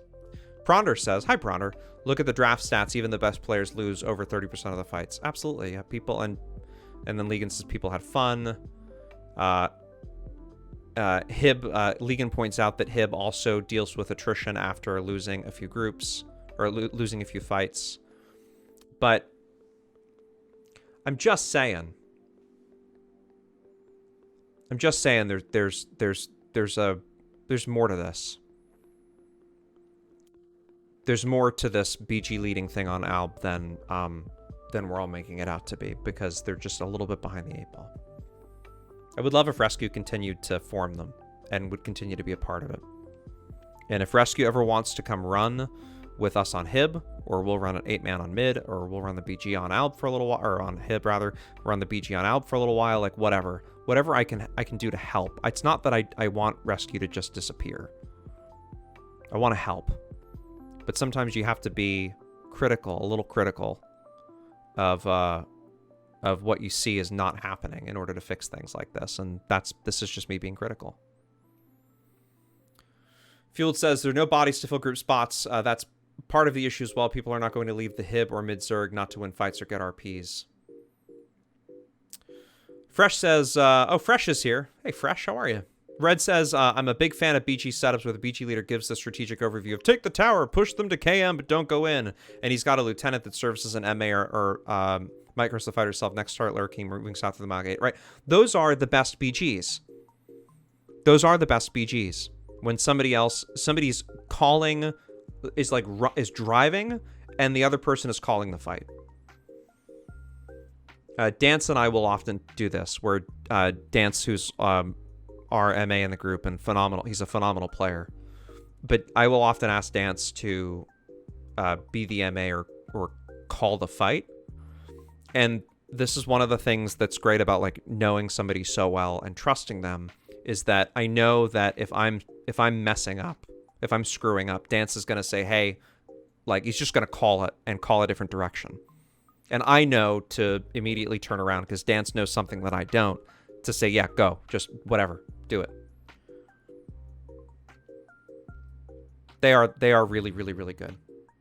I once told Legan and I don't think this was a private conversation, so I think I'm pretty sure I can share this. If not, Legan can beat me over the head with his mid-hammer. But at one point I told Legan that I thought that him leading the BG and being on a push tank was a mistake.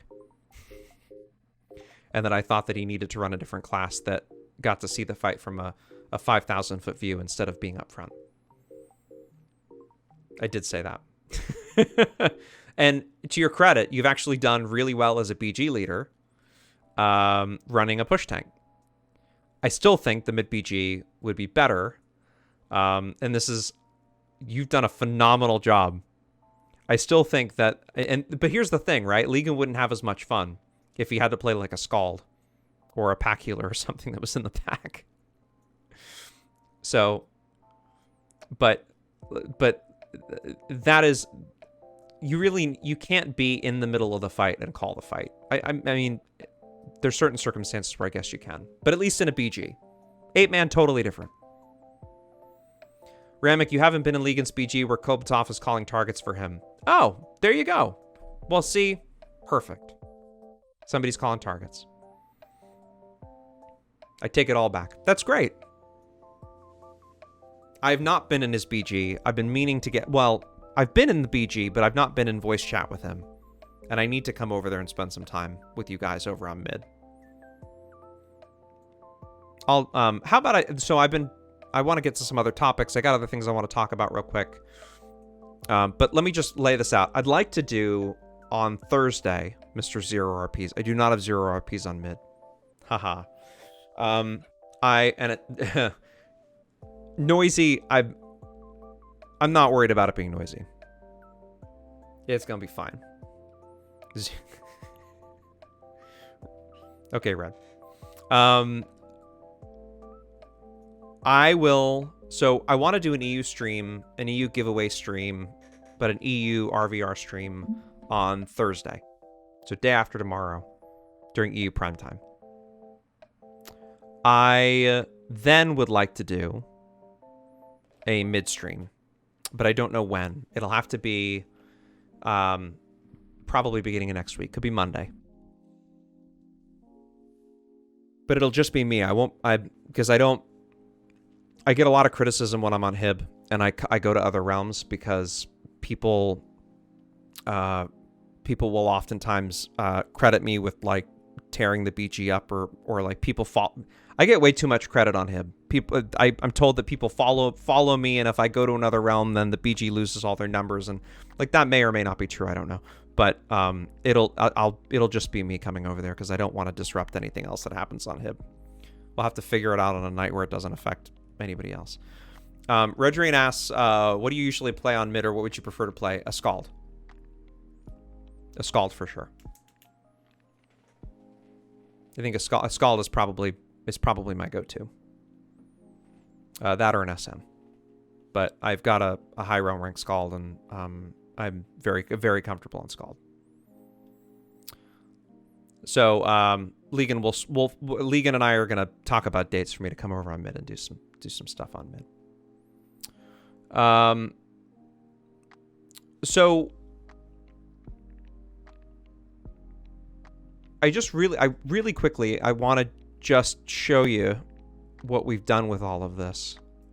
So we launched a State of the Game podcast. And this was because of Redrian. He was the one that suggested that we do this. And Redrian gets a ton of credit. So we've turned... I'm not going to stop giving you credit, because it's the only like royalties you're ever going to get are me giving you credit. So I was not. This was really your idea. You're getting all the credit. Redrian says stop giving me credit. I'm not going to stop giving you credit. So this, as I went in, if you don't know about me and my background, I spent over a decade working in media and in journalism. My last big gig, my last like real media gig, I was the COO of a large nonprofit that worked with producers in public media and in podcasting, really independent journalists all around the world. Most of them were in the US, but we worked with organizations like the BBC and the ABC in Australia, etc. And I worked with a lot of podcasters. And so I have some experience in podcasting, but I've never done one of my own. Always been like on the perimeter of it. But I've never actually sat down and recorded and edited like all by myself. I've done bits and pieces of all of it, but never all together.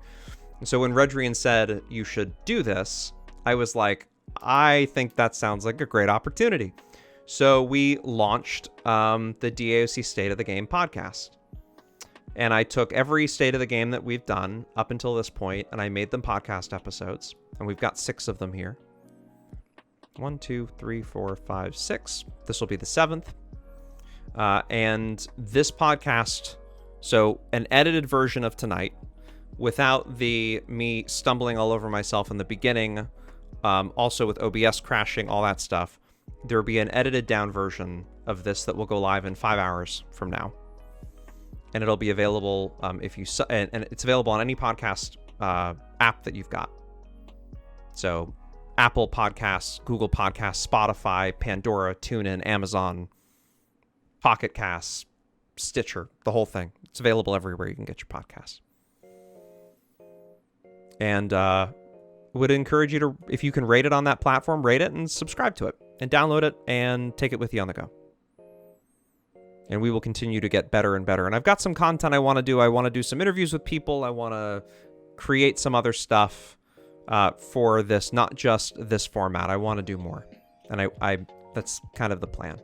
In addition to all of the Patreon stuff that I'm working on too. It's kind of becoming a full-time thing. Fueled says, every week we talk about the AlpBG and zero change or people coming over to influence or drive it. Fueled, you're absolutely right. There's nothing happening there. And that, I take credit for that. Responsibility. There are things that I could do that I'm not doing. But also there are things that other people could do too. At one point, I think Zoo made a suggestion that he would spend some time running the AlpBG. But the issue is that while I think if people got into chat with Zoo, they would really like Zoo a lot if people got to know him. But he won't. There's no way that group will ever do that consistently, nor are they interested in running a BG full time. So it doesn't. It's not really. It's like a band-aid for a day or two. It's not a long-term solution.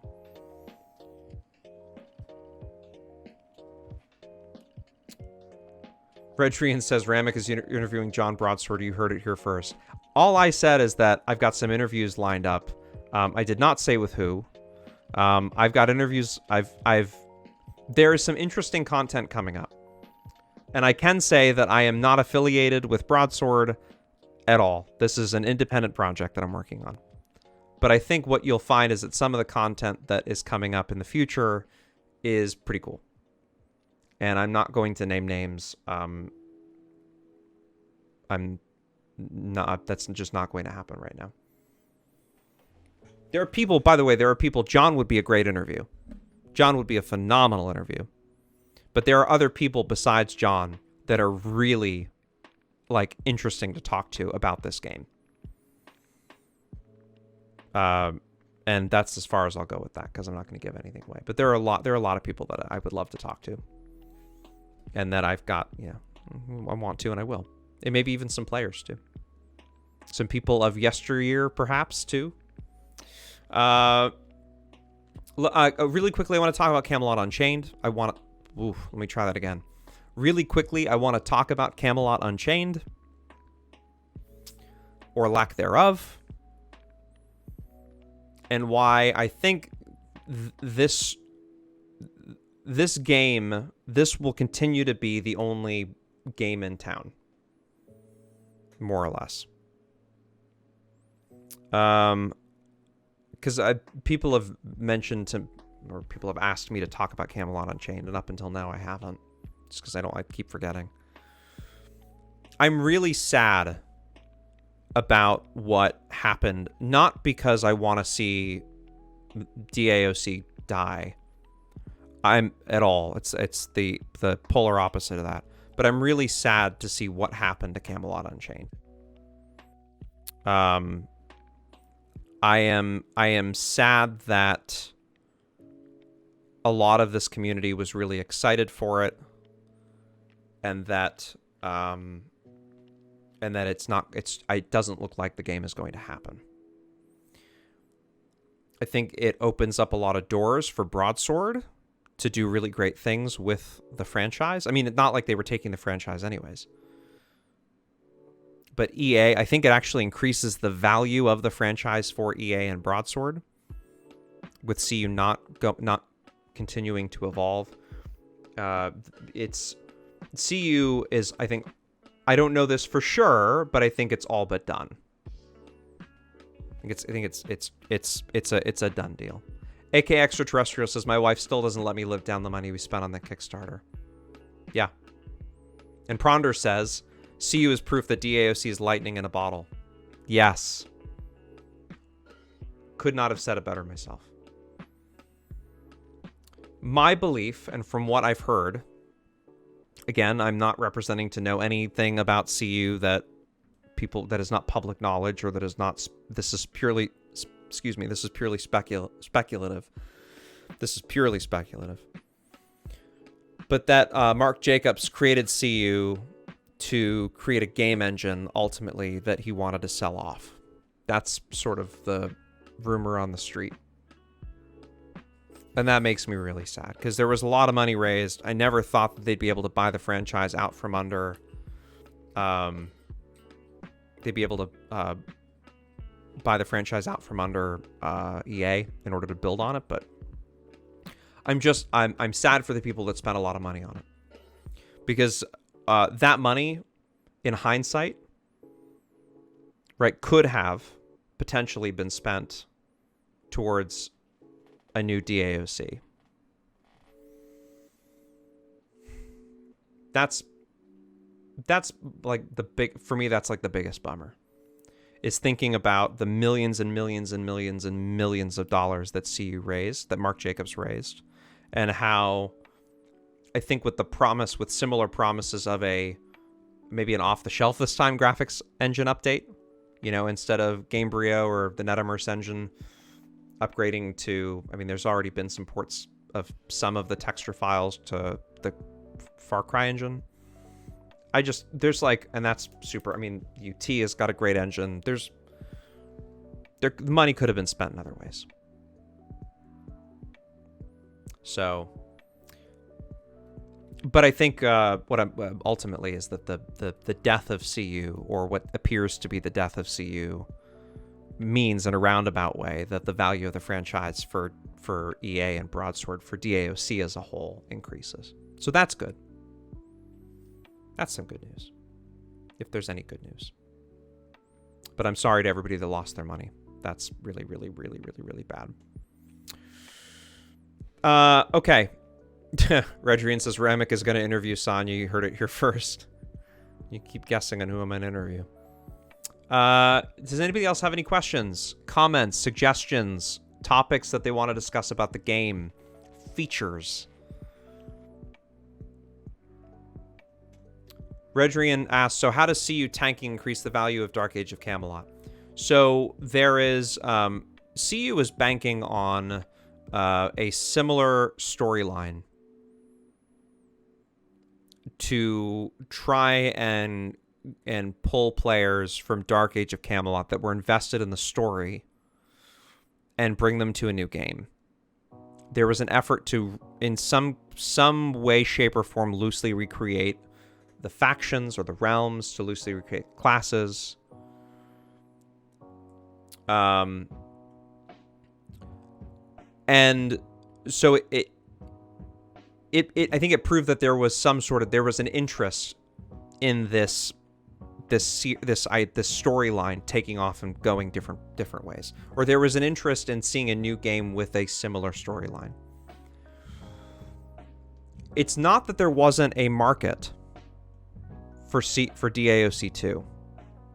Redrian says, I think that if you view Camelot Unchained as a sort of DAoC 2 and there's quote unquote no market for it, that's bad for DAoC.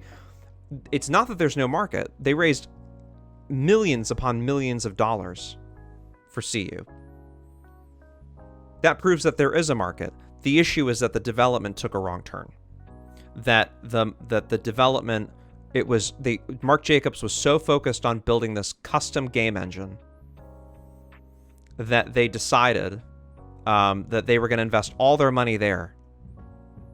And it literally has been years and years and years and years of a custom game engine in which there was never any need to build a custom game engine. Never any need. I'm not a developer and I know that. There was no need. None. That's what frankly pisses me off so much about it.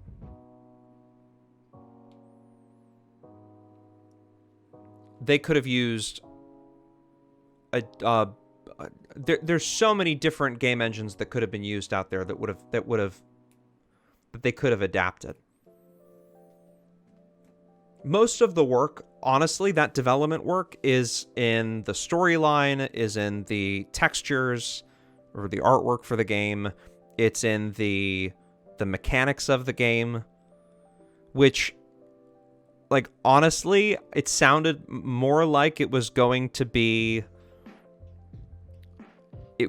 there. A lot of the ideas for the mechanics of the game already exist in DAoC. Like, there was a lot of that was going to be pulled. Sure, they were going to build these really cool cities and everything was craftable and all, right, whatever. Like, that's interesting stuff. It piques my interest for sure. But that's not game engine. Or if it is, it's I mean, there's maybe you don't build a game engine just because you want to do like one or two really like niche features. You just you go and build the best game that you can with what that development money could have brought them so far along to the point where they could have had paid subs and then they could have built on from it. They're not even out of alpha at this point. They can't charge anybody monthly sub for it. It's not the engine they're waiting for, it's the graphics card and CPUs. They need them to run 500 player fights. There are game engines that exist that will do 500 player fights. We had a game engine. It was called NetImmerse that did 500 player fights at a much smaller scale. in terms of like texture size and everything else, but to suggest that there wasn't a game engine out there that could handle that many objects loading in at the same time is I don't buy it. I don't buy it. It's the PC gaming has evolved so much since 2000. It's not that the game engine, they had to build a custom game engine to do it.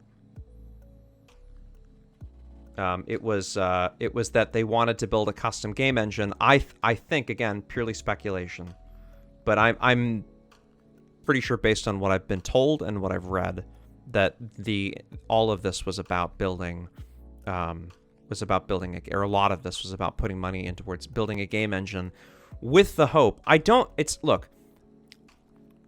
This is about DAoC. This is not about CU. I don't want the podcast and the stream to get completely off track here. But I'm not suggesting that Mark Jacobs didn't want to build a game. I do think he wanted to build I think he genuinely wanted to build a Camelot Unchained. But I think he put all of his eggs in the game engine basket, hoping that something would come of it, and it didn't. So that's just me. And I think that there are other ways to spend that money that would have been better for the series, or better. I don't know. I mean, there's no way that the money that he raised, I don't think he could have bought DAoC out from EA and Broadsword. I've heard some numbers, and I think they're all rumors, but I've heard numbers being thrown around for the value of the game that are just like astronomical. They're just stupid numbers. But anyway, I digress. Broadsword is they have a team. It's not one person sitting in their basement. They actually have a decent sized team that's working on both UO and DAoC. They have dedicated artists. They have dedicated game devs. They've got dedicated CSRs. They've dedicated community people. They've got a team, and it seems like they're on track to do some really cool stuff. Pronder says, considering they built the CI engine in Windows and then started over in Linux, proved that they were more focused on a game engine than the rest. You would know that better than I don't know anything about the process of that, but you would know better than I. Legan asks, do you know what would really benefit the game more? Troll Warlocks. Okay, Legan, you're cut off. He's snow drunk. Half ogre wizards. Yeah, I'm sure that would work. You're snow drunk. Anything else folks want to talk about? Other than Fresh continuing to suggest that I should go over and run an AlbG? No, I didn't cut you off. Humanity cut you off. You're all done. Where can I watch Yama's videos? 4 people said to do that. I would watch. Why am I blanking on his name? Casper. I would watch Casper's mini footage. That's what I would watch. Tom's great. The problem is that you're only seeing 80% of the game when you watch Tom's mini footage. So I would watch. I'd watch some Casper vids. I think Casper's got a YouTube channel. If somebody's got Casper's YouTube channel, you should drop it in here. Casper's now playing WoW, I think. I think I'm subbed to Casper, or I follow Casper on Twitch, and I'm pretty sure he's playing WoW today. So, for whatever it's worth. Saracen Friars. Talk about that. We're not talking about minstrels anymore. We beat minstrels were already dead. I think we killed them even more just by talking about them so much. Talk about staff maulers is what we should talk about. Is it still slow as dirt to level TOA armor? No. Any arties, not sure why I don't know if I'd go level TOA armor. I mean, maybe there's a piece that you really need. There's probably better sets out there. But no, it's not. It's not. It doesn't take forever. I'm sorry. It doesn't take forever to level TOA armor. You just go to any of the instance dungeons and you can get it done pretty quick. It doesn't take long. The staff model you 1v1 inside Crim like 2 weeks ago, that was me. Oh, cool, Redrian. Very nice. Minstrels, Alsva says, is that how you pronounce your name? Minstrels should just be deleted from this point of the game. God, no. You're just trolling. Go away. Or don't go away, but don't say that stuff. That's not true. If Minstrels should be deleted from the game, then why does every competitive 8-man on Alb run one? There's a reason. There's a reason they exist. Okay, I think that's it. Yeah? I'll wrap this up. There will be unless you guys have more that you want to talk about. Account center's back up. That's exciting. Yeah, I think we're done at this point. There's a question. What are some good ways for a completely new player to learn the ropes about the game and their character? You should do every single quest humanly possible. Start off in the tutorial zones. You should complete every quest that you can in the tutorial zone, especially from class trainers. You should ask the community. You should join my Discord and ask questions. You should join the official Discord and ask lots of questions. For any class, there's probably 10 or 15 people that would be willing to jump in into a voice chat or into a Discord like DM and answer any questions that you've got about it. I would be there. There's a lot of great information on the Herald on this site here that you're looking at. This is a good starting point too. The completely new players to learn the ropes about the game and their character, I think the best thing you can do is go through Tutorial Zone. There's a series, I believe, on, if I can go in here, is it in media under guides and how-to videos? There is an entire section on the Herald that's dedicated to things like quick binds, character control for group play, solo and small man, for sins, for templating. Gear Bunny Classic, who actually who writes Gear Bunny Fusion, the best.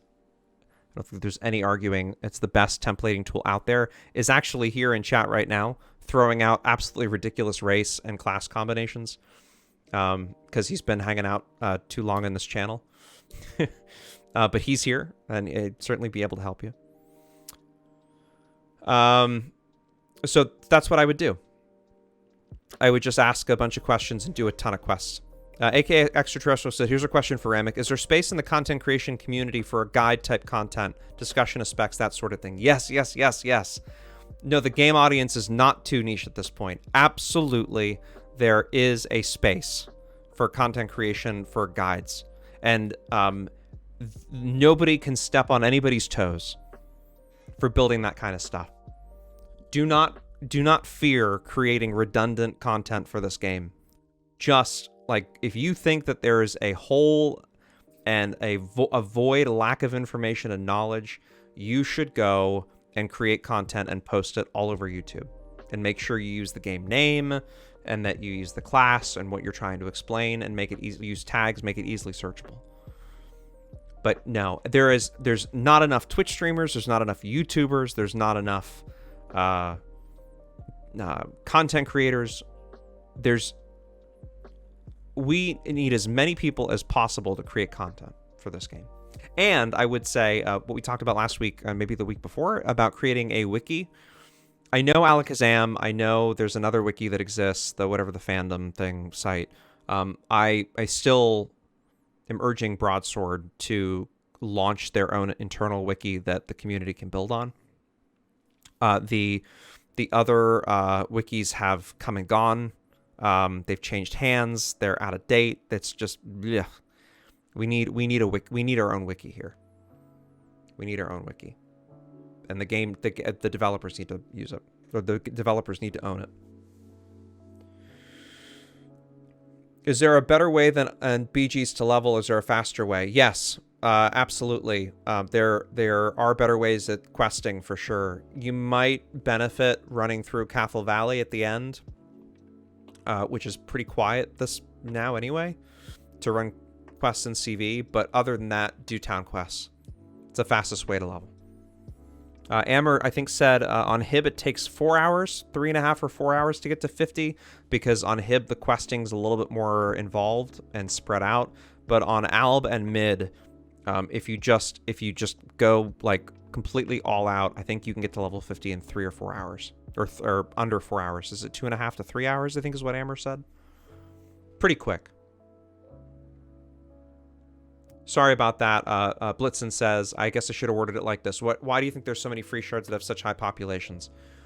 Okay, this is a great question, Blitzen. Great question. And it's okay.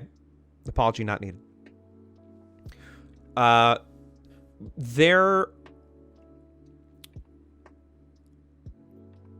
do I word this? I've said this before on prior State of the Games. Free shards have the benefit of having developers that don't need a paycheck to work. So you can pretty much assemble, and because the base of all of these shards is written in C#, it's pretty easy to onboard developers and get them up to date. It's a little more difficult to do intricate stuff where some of the larger shards have done. But they just have a benefit of having a developer community that is not beholden to labor laws, and they don't need to respect intellectual property, right? Like there's a whole bunch of and people. It's not. I will go to the grave arguing that free shards are not successful because they're free. It is not because they're free. I don't think. If some of these free shards, they cannot monetize it, but if they did, I'd be willing to bet that like 80% of the people, 90% of the people would pay to play. It is just that they offer something different and nostalgic, and something that this current server does not have. And people who love the game and the storyline, and love the classes and everything, they want to try that. And there's something interesting about some of these free shards. They're all still stealing intellectual property. They're not really the game, because the game is the game. The game is, at a very basic level, the server code that runs Uain, the server code that runs Gaheris, the server code that runs Hector, Pendragon, and the other internal instances that are a broadsword. That's it. Everything else is bits and pieces of the game that has been recreated or compiled, but it's not the game. I don't know. I think it's just flexibility is what it is. And there's some feature sets that people like. But that's the challenge that Broadsword has, is to try and compete on that level. And look, if anything, there's a ton of examples. There's a baseline for Broadsword to now use to try and figure out what the next phase of the game is going to look like, because they now know what's popular and what isn't. They didn't have to test it out on their own user base. And they still have the sub money coming in. People who have left, the current population is not representative of the amount of subs that Broadsword has, or that the amount of the subs the game has. We'll just leave it at that. Anyway, that's my answer to your question. Gear Bunny Classic mentions or says, if it hasn't been mentioned, Fusion 1.127 is out as of last week. Thank you. I will update the templating software. Thank you. I'll update Fusion. For people who don't know, Gear Bunny Fusion is like the number one, I think, in my mind, templating software that exists out there. There's a couple of sites that are out there. DAoC Utils is one of them that allows you to use a web GUI instead to template, but there's been a little buggy. Anyway, I'm just reading through chat here. Calibrex says, TOA glass quests for BPs need to be redone. Curse Otherworld for each realm can be redone. Amber just finished Dragon testing. It needs to be spread. More guides IMO. Quest guide for TOA. So TOA, I don't think anything in TOA is going to be touched for a long time to come. Maybe, I'm not going to say if ever, but there's some other stuff that needs to be dealt with in TOA. There's some encounters that are just completely broken that don't work. And that's, I think, honestly more important than doing well, I don't, it's maybe not more important than redoing quests, but it certainly tells me that there's other stuff to do in TOA just besides redoing quests. And TOA glass quests are great, but they're people aren't doing quest lines. There's not a ton of people that are running these quests. It's not the most popular thing. I mean, most folks are getting BPs via RVR. I know you can do the glass quest, I think it's once a week, but most folks are not utilizing these quests as often. And so I think Broadsword's trying to probably cater to the people that are, that were the changes that have the most impact on the player community. I don't see these multi-stage quests being revamped anytime soon. I don't know. I could be wrong. Werewookie says asks if I were to return to, and where is this here? Here we go. If I was to return to DAoC, what is the account recovery looking like? Is it possible? Yeah, it as Pronder said, it's support@darkageofcamelot.com with as much information as you can. That's the best way to recover your account. If they usually get back to you within a day or two, they'll ask you some questions to verify things. Most people can get their accounts back using that method. You can, if that fails, try that first.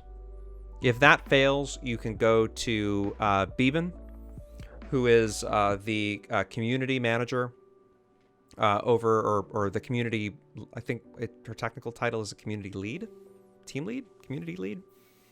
Her and Leah are both community managers lead for the game, and they are in Beeb's in my Discord, but you can also go to the public Discord as well and talk to Beeb or Leah, and they can escalate and try and help you if support at Dark Age of Camelot cannot.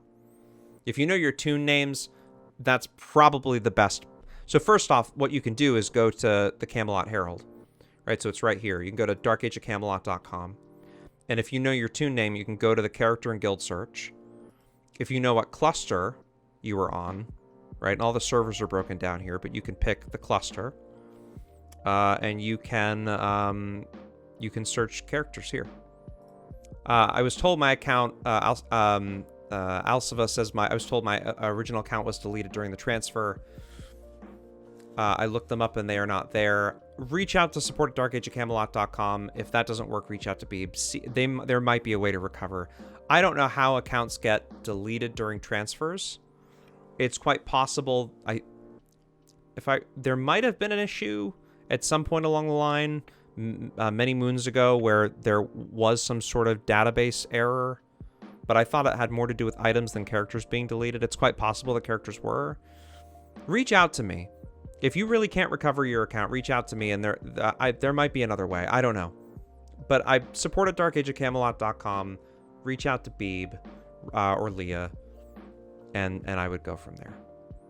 And more than likely, if people are having an issue getting their account back, they probably can't get into the account center, and the account center stuff has changed. I just go to support at darkageofcamelot.com. I would just email them. Okay. A couple things. So one, I want to, again, thank our Patreon supporters. Patreon.com/ramicmedia is kind of the hub and the place where we get most of our support. Also from the Twitch community, too. There are tons of Twitch subs, and I greatly appreciate every single one of them. I produce a lot of content for Patreon members exclusively, and you can access that by going to patreon.com/ramicmedia. You can access all the content for $5 a month. There are other tiers that give you other benefits, but patreon.com/ramicmedia, and their link is there. If you like this content and you want to support what we do, I would highly encourage you go there and support, because it is almost a full-time job. It's just about a full-time job doing what I'm doing right now. Every little bit counts. This particular stream will be released as a podcast in less than 5 hours. So 5 a.m. you'll be able to download a heavily edited version of this that makes me sound a lot smarter and a lot more put together than I actually am. So you'll be able to get that on any podcast platform. DAoC State of the Game. So all you have to do is search for that, and you can subscribe. That's free. Get that, download it, and listen. Anyway, thanks to thanking our Beard Crew members and our Tier 3 members on over here on this particular stream. So thank you to Siambra, thank you to Pronder, and to Borgio, and to Beeb, who are all Beard Crew and then Tier 3 members, or the It's Not Over community on Patreon. Thank you guys so much for your support. I greatly, greatly appreciate it. You're amazing. All right, take care.